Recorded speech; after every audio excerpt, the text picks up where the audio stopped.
Ռոմեոն այդքան սիրատոչոր նամակներ եւ ուղերձներ չի հղել Ջուլիետային, ինչպես Նիկոլ Փաշինյանը Ալիևին, որ վարկյանը մեկ իր էջում տեղադրում էր, որ համաձայնագիրը պատրաստ է, ես պատրաստ եմ ստորագրել։ Ես հաշվեցի 2 օրվա մեջ 5 հայտարարություն իր կողմից եւ իրենց բոլոր տարբեր կալիբրի չինովնիկները պստլիկից միջինից միջև մեծ ուղղակիորեն ծնկաչոք աղերսում էին Ալիևին ստորագրել համաձայնագիրը, ավելին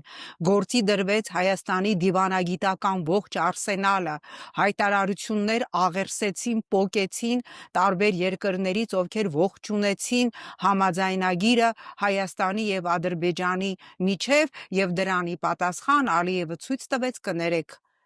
ահա այս ֆիգ նշանը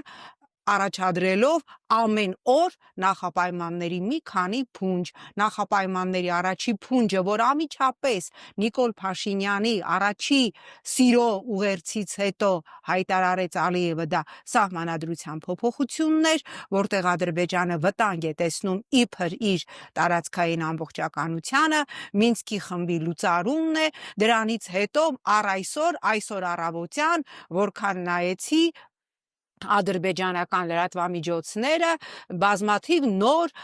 մեծ եւ փոքր նախապայմաններ է առաջ քաշում Ադրբեջանը խաղաղության համաձայնագիրը ստորագրելու համար, բայց ես մշտապես ասել եմ եւ հիմա էլ ասում եմ, չի ստորագրելու Ալիևը խաղաղության որևէ թուղթ, ինչքան էլ Նիկոլ Փաշինյանի երազանքն է պոկել մի թուղթ, որի վրա գրված կլինի խաղաղություն բառը